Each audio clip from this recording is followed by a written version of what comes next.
ఇక BJP manifesto release కార్యక్రమంలో JP Nadda మాట్లాడుతున్నారు. లైవ్ లో చూద్దాం.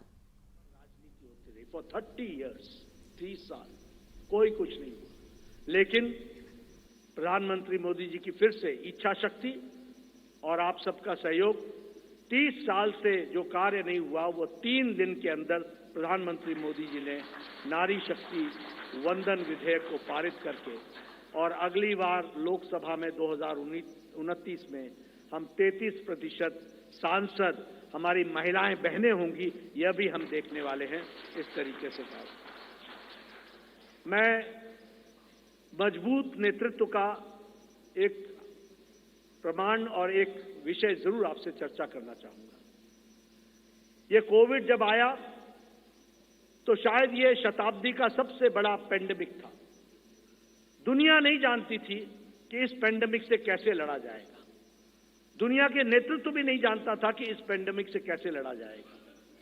आपको पता है, बड़े बड़े विकसित देश अपने निर्णय प्रक्रिया में वह भी डमाडोल हो गए, वह भी लड़खड़ा गए, वह भी नहीं तय कर पाए कि मानवता जरूरी है या अर्थशास्त्र जरूरी है, आर्थिक विषय जरूरी है या मानवता जरूरी है, ह्यूमैनिटी जरूरी है या इकोनॉमी जरूरी है।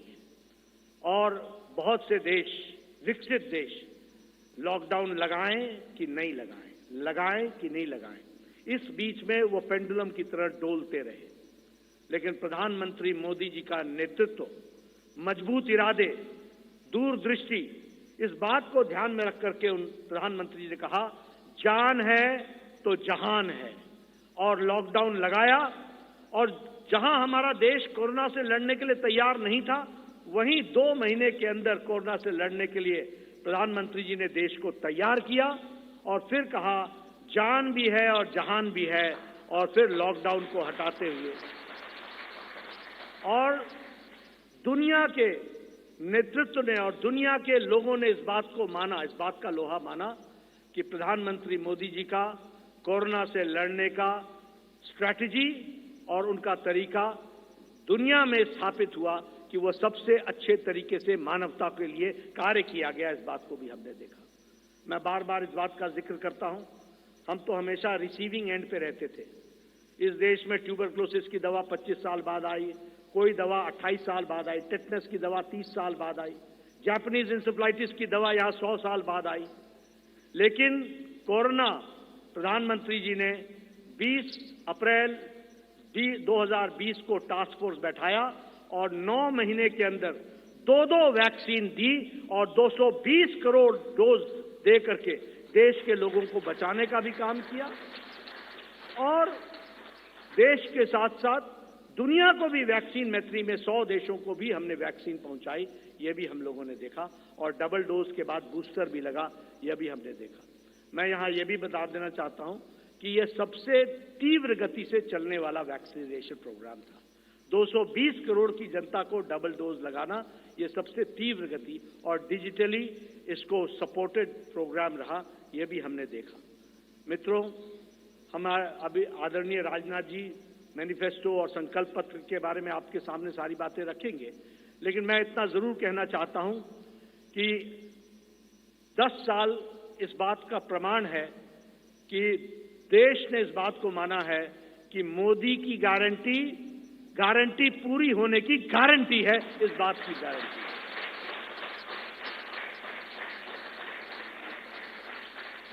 और यहां मैं स्वास्थ्य से जरूर जुड़ा हुआ विषय जरूर कहूंगा। मैं जब स्वास्थ्य मंत्री प्रधानमंत्री मोदी जी ने बनाया 2014 में, और जब मैं वर्ल्ड हेल्थ असेंबली में गया तो वहां हमारे बारे में ऐसा सोचा जाता था कि ये one of the following countries हैं, ये फॉलो करने वाले देश हैं। और उस समय बात चल रही थी यूनिवर्सल हेल्थ कवरेज की, यूएचसी की बातचीत चल रही थी। हमने भी नहीं सोचा था कि हम यूएचसी में कभी कुछ कर सकेंगे, लेकिन मोदी जी ने आयुष्मान भारत, ये सबसे बड़ा हेल्थ कवरेज प्रोग्राम, 50 से 55 करोड़ लोगों को 5 लाख रुपए का हेल्थ कवर गंभीर बीमारियों से लड़ने का, और आज वो सबसे बड़ा हेल्थ कवर प्रोग्राम बन गया दुनिया का, वह भी हमने देखा। और उसके अगली बार जब मैं वर्ल्ड हेल्थ असेंबली में गया तो सब ने कहा please tell us something about Ayushman Bharat. तो ये एक हमने दुनिया के चित्र पर भी देखा कि कैसे भारत को आगे बढ़ाया गया, बढ़ा है मोदी जी के नेतृत्व में। इसलिए मैं एक बात फिर कहूंगा कि आज जो संकल्प पत्र आदरणीय प्रधानमंत्री मोदी जी जिसके बारे में जिनका हमें संबोधन मिलेगा, वह एक लंबी छलांग भारत को, विकसित भारत को पूरा करने में अपना पूरा योगदान करेगा, यही मुझे पूरा विश्वास है। इन्हीं शब्दों के साथ मैं पुनः प्रधानमंत्री जी का और आप सबका धन्यवाद करता हूं कि आप सब लोग इस कार्यक्रम में शामिल हुए। धन्यवाद।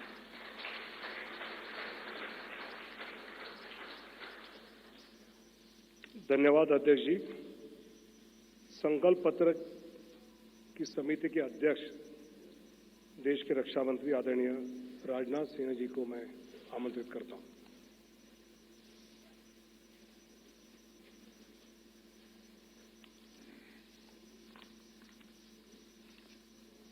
अध्यक्ष जी, सबसे पहले तो मैं आपको धन्यवाद देना चाहता हूं कि आपने इस संकल्प पत्र समिति की अध्यक्षता का दायित्व मेरे ऊपर सौंपा और मुझे इस बात का हर्ष है, संतोष भी है कि मोदी जी के नेतृत्व में हमने देशवासियों से किया गया हर वादा पूरा किया है।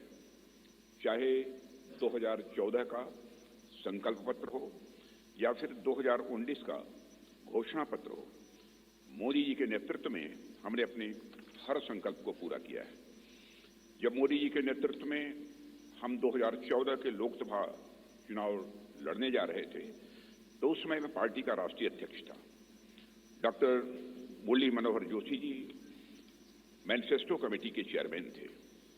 मोदी जी के आग्रह को ध्यान में रखते हुए पार्टी का जो संकल्प पत्र तैयार किया गया था उसमें इस बात का विशेष ध्यान रखा गया था कि जो भी संकल्प हम देश के सामने रखें उसे हम निश्चित रूप से पूरा करें। मित्रों, भाजपा अपने संकल्प पत्रों के माध्यम से जहां स्वाभिमानी और सशक्त भारत के निर्माण का रोड मैप प्रस्तुत करती है, वहीं समाज के हर वर्ग के विकास और कल्याण के प्रति अपनी प्रतिबद्धता को भी देश के सामने रखती है। 5 साल पहले 2019 में संकल्पित भारत, सशक्त भारत के उद्घोष के साथ जो घोषणा पत्र हम लेकर आए थे उसमें हमने आजादी के 75 वर्ष पूरे होने पर भारत की एक संकल्पना रखने के साथ साथ 2047 के भारत की भी रूपरेखा देश के सामने रखी थी। उसी भावना के अनुरूप ही हमने 5 साल के संकल्प लिए थे और मुझे ये कहते हुए साथियों प्रसन्नता है कि साल 2019 में भारत के विकास एवं जन कल्याण के लिए जो भी संकल्प हमने लिए, आज 2024 तक उन सब को पूरा करने में हमने कामयाबी हासिल की है। हम लोगों को इस बात का गौरव है कि भाजपा अपने संकल्प पत्र के प्रत्येक वादे को पूरा करती है। जो हम कहते हैं वो हम करते हैं। हमारे वर्ड्स, हमारे डीड्स, हमारे कृति और हमारे कथन में कभी कोई अंतर नहीं रहा है। यह बात आज केवल भाजपा के लोग ही नहीं बल्कि देश के नागरिक भी मानने लगे हैं। यही विश्वसनीयता हमारी सबसे बड़ी ताकत है। हमने जम्मू और कश्मीर से धारा 370 समाप्त करने की बात कही थी। आज धारा 370 समाप्त हो चुकी है। हमने महिलाओं के लिए विधायी संस्थाओं में 33% आरक्षण की बात की थी। प्रधानमंत्री मोदी जी की प्रेरणा से नए संसद भवन का उद्घाटन होते ही पहला कानून नारी शक्ति बंधन अधिनियम के रूप में देश के सामने आया। साथियों, हमारे संकल्प पत्र में अयोध्या में भगवान राम के भव्य मंदिर के निर्माण का मार्ग प्रशस्त करने की बात भी कही गई थी। आज अयोध्या में रामलला की नव विग्रह में प्राण प्रतिष्ठा हो चुकी है। हमने अपने संकल्प पत्र में आत्मनिर्भर भारत के निर्माण की दिशा में कदम आगे बढ़ाने की बात की थी। आज उस दिशा में देश तेजी से आगे बढ़ रहा है। साथियों, हमने इंक्लूसिव ग्रोथ, समावेशी विकास की बात की थी और गरीब कल्याण के प्रति अपनी प्रतिबद्धता भी व्यक्त की थी। प्रधानमंत्री मोदी जी की गरीब कल्याण के प्रति संवेदनशीलता का इससे बड़ा उदाहरण और क्या हो सकता है कि देश के 80 करोड़ से अधिक जरूरतमंद व्यक्तियों को प्रधानमंत्री गरीब कल्याण अन्न योजना के तहत 2020 से लगातार मुफ्त राशन दिया जा रहा है और मोदी जी ने इस योजना को 2029 तक चलाने का संकल्प भी व्यक्त किया है। साथियों, प्रधानमंत्री मोदी जी के नेतृत्व में हमने पिछले 5 वर्षों में संकल्पित भारत, सशक्त भारत के संकल्प को पूरा करने पर सफलतापूर्वक काम किया है। अब हम भारत के 140 करोड़ नागरिकों के सामने अपना नया संकल्प पत्र प्रस्तुत करने जा रहे हैं। भारतीय जनता पार्टी के जिस संकल्प पत्र को आज हम जनता के सामने प्रस्तुत कर रहे हैं, उसे तैयार करने में बड़ी एक्सटेंसिव और कम्प्रिहेंसिव एक्सरसाइज भी की गई है। संकल्प पत्र समिति के पास 3 माध्यमों से सुझाव आए। पहला, रथ के माध्यम से सुझाव हमारे पास आए। दूसरा, संस्थाओं और व्यक्तियों द्वारा पार्टी संगठन के माध्यम से सुझाव आए, हम तक पहुंचाए और बड़ी संख्या में ऑनलाइन इनपुट्स भी हम तक आए। 4 लाख सुझाव नमो ऐप के माध्यम से भी आए। करीब 10 लाख सुझाव वीडियो के माध्यम से आए। ऐसे करीब 15 लाख से अधिक सुझाव समिति के पास आए हैं, जिनकी स्क्रीनिंग करके हमने उनकी समरी तैयार की है।